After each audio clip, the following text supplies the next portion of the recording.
उपरांत श्री कृष्ण महाराज बोले, हे अर्जुन, मैंने इस अविनाशी योग को कल्प के आदि में सूर्य के प्रति कहा था, और सूर्य ने अपने पुत्र मनु के प्रति कहा, और मनु ने अपने पुत्र राजा इक्ष्वाकु के प्रति कहा।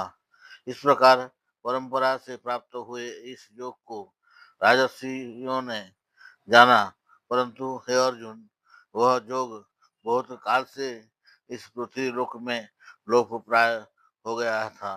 वह ही यह पुरातन योग अब मैंने तेरे लिए वर्णन किया है, क्योंकि तू मेरा भक्त और प्रिय सखा है, इसलिए। तथा यह योग बहुत उत्तम और रहस्य अर्थात अति मर्म का विषय है। इस प्रकार भगवान श्री कृष्णचंद्र महाराज के वचन सुनकर अर्जुन ने पूछा, हे भगवान, आपका जन्म तो आधुनिक अर्थात अब हुआ है, और सूर्य का जन्म बहुत पुराना है, इसलिए इस युग को कल्प के आदि में आपने कहा था, यह मैं कैसे जानूं।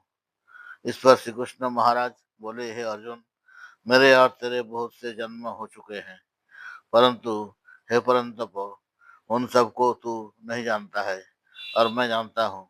मेरा जन्म प्राकृत मनुष्यों के सदृश नहीं है।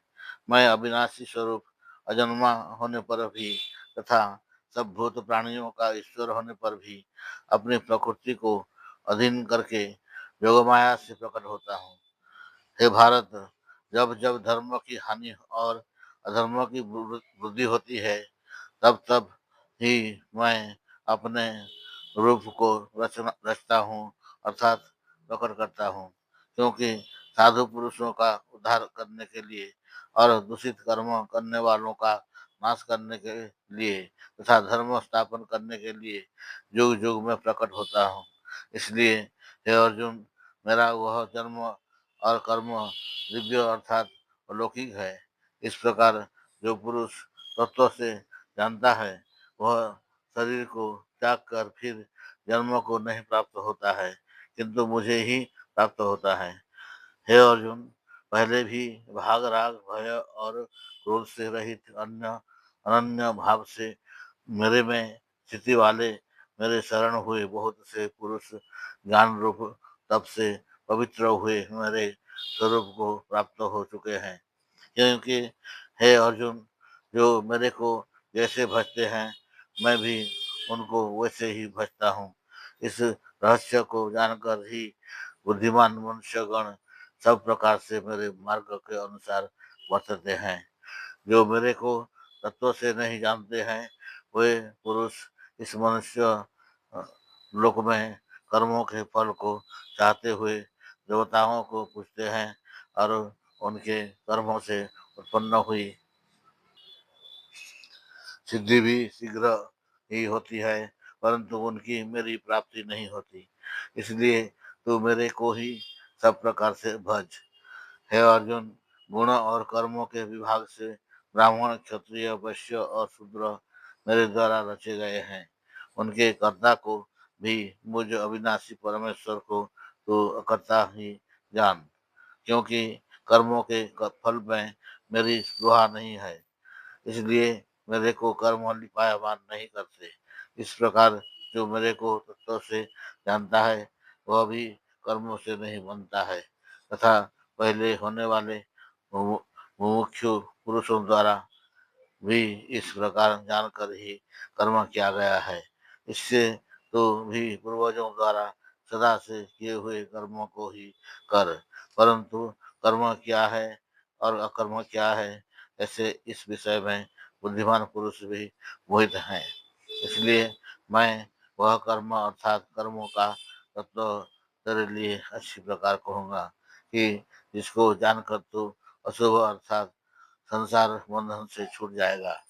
कर्म का स्वरूप भी जानना चाहिए और अकर्म का स्वरूप भी जानना चाहिए, तथा निषिद्ध कर्म का स्वरूप भी जानना चाहिए, क्योंकि कर्म की गति गहन है।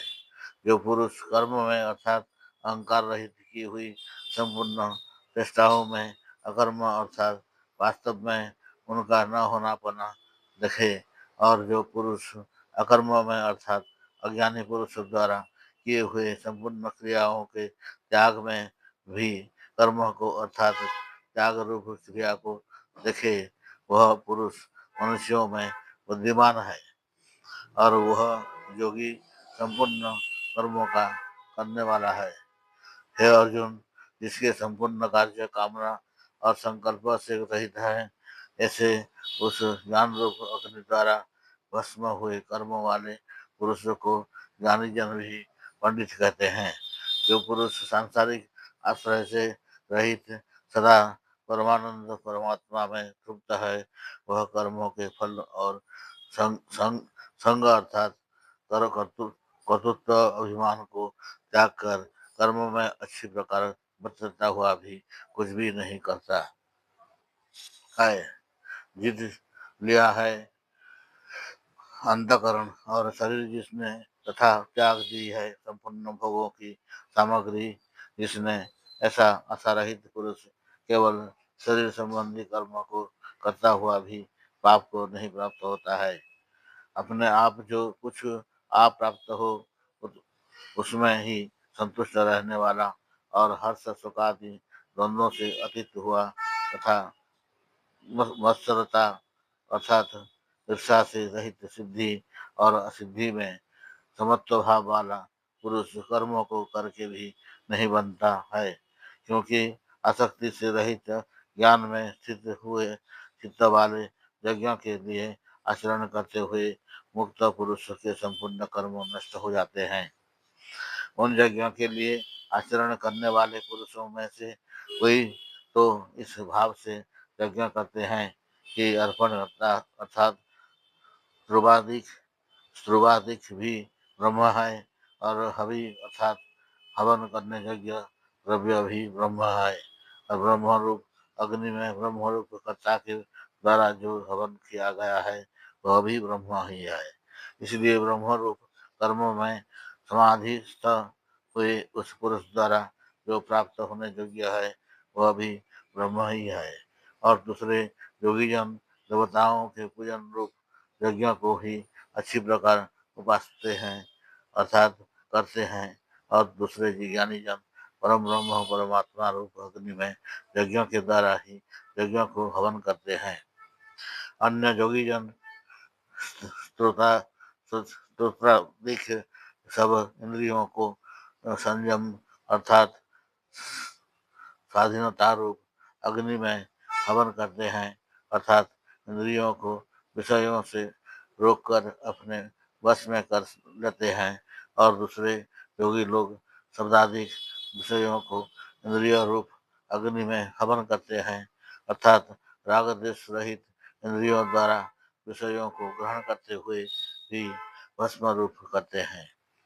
दूसरे योगी जन संपूर्ण इंद्रियों की चेष्टाओं को तथा प्राणों के व्यापार को ज्ञान से प्रकाशित हुए परंपरा परमात्मा में स्थिति रूप योगी योगाग्नि में हवन करते हैं। दूसरे कई पुरुष ईश्वर अर्पण बुद्धि से लोक सेवा में द्रव्य लगाने वाले हैं, वैसे ही कई पुरुष स्वधर्म पालन रूप तप यज्ञों को करने वाले हैं और कई अष्टांग योग रूप यज्ञों को करने वाले हैं और दूसरे अहिंसादि तीक्ष्ण व्रतों से युक्त यत्नशील पुरुष भगवान के नाम का जपक तथा भगवत प्राप्ति विषयक शास्त्रों का अध्ययन रूप ज्ञान यज्ञ के करने वाले हैं।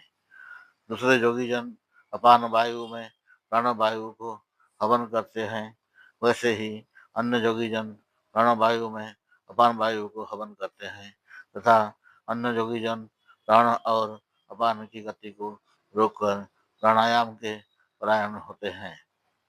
दूसरे नियमित आहार करने वाले योगी जन प्राणों में ही हवन करते हैं। इस प्रकार यज्ञों द्वारा नाश हो गया है पाप जिनका, ऐसे यह सब ही पुरुष यज्ञों को जानने वाले हैं। हे कुरुश्रेष्ठ अर्जुन, यज्ञों के परिणाम रूप ज्ञानामृत को भोगने वाले योगी जन सनातन परम ब्रह्म परमात्मा को प्राप्त होते हैं और यज्ञ रहित पुरुष को यह मनुष्य लोक भी सुखदायक नहीं है, फिर परलोक कैसे सुखदायक होगा। ऐसे बहुत प्रकार के यज्ञ वेद की वाणी में विस्तार किए गए हैं। उन सबको शरीर, मन और इंद्रियों की क्रिया द्वारा ही उत्पन्न होने वाले ज्ञान इस प्रकार तत्व से जानकर निष्काम कर्म योग द्वारा संसार बंधन से मुक्त हो जाएगा। हे अर्जुन, सांसारिक वस्तुओं से सिद्ध होने वाले यज्ञों से ज्ञान रूप यज्ञ सर्व प्रकार श्रेष्ठ है, क्योंकि हे पार्थ, संपूर्ण यावन मात्र कर्म ज्ञान में शेष होते हैं, अर्थात ज्ञान उनकी पराकाष्ठा है। इसलिए तत्व को जानने वाले ज्ञानी पुरुषों से भली प्रकार दंडवत प्रणाम तथा सेवा और निष्कपट निष्कपट निष्कपट भाव से किए हुए प्रश्नों द्वारा उस ज्ञान को जान हुए मर्म को जानने वाले ज्ञानी जन तुझे उस ज्ञान का उपदेश करेंगे कि जिसको जानकर तू फिर इस प्रकार मोह को प्राप्त नहीं होगा। और हे अर्जुन, जिस ज्ञान के द्वारा सर्वव्यापी अनंत चेतन रूप हुआ अपने अंतर्गत समष्टि बुद्धि के आधार संपूर्ण भूतों को देखेगा और उसके उपरांत मेरे में अर्थात सच्चिदानंद स्वरूप में एक ही भाव हुआ सच्चिदानंदमय ही देखेगा। यदि तू सब पापियों से भी अधिक पाप करने वाला है तो भी ज्ञान रूप नौका द्वारा निसंदेह संपूर्ण पापों को अच्छी प्रकार तर जाएगा। हे अर्जुन, जैसे प्रज्वलित अग्नि ईंधन को भस्ममय कर देता है, वैसे ही ज्ञान रूप अग्नि संपूर्ण कर्मों को भस्ममय कर देता है। इसलिए इस संसार में ज्ञान के समान पवित्र करने वाला निसंदेह कुछ भी नहीं है। उस ज्ञान को कितने ही काल से अपने आप समत्व बुद्धि रूप योग के द्वारा अच्छी प्रकार शुद्धांत शुद्धांतकरण हुआ पुरुष आत्मा में अनुभव करता है। हे अर्जुन, जितेंद्रिय तत्पर हुआ श्रद्धावान पुरुष ज्ञान को प्राप्त होता है। ज्ञान को प्राप्त होकर तत्क्षण भगवत प्राप्ति रूप परम शांति को प्राप्त हो जाता है। हे अर्जुन, भगवत विषय को न जानने वाला तथा श्रद्धा रहित और संशय युक्त पुरुष परमार्थ से भ्रष्ट हो जाता है। उनमें भी संशय युक्त पुरुष के लिए तो न सुख है और न यह लोक है, न परलोक है, अर्थात यह लोक और परलोक दोनों ही उसके लिए भ्रष्ट हो जाते हैं। हे धनंजय, समत्व बुद्धि रूप योग द्वारा भगवत दर्पण कर दिए हैं संपूर्ण कर्म जिसने और ज्ञान द्वारा नष्ट हो गए हैं सब संशय जिसके, ऐसे परमात्मा परायण पुरुष को कर्म नहीं मानते हैं।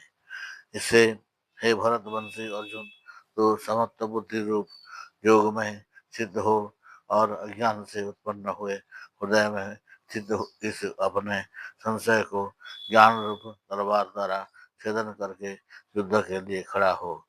हरि बोल।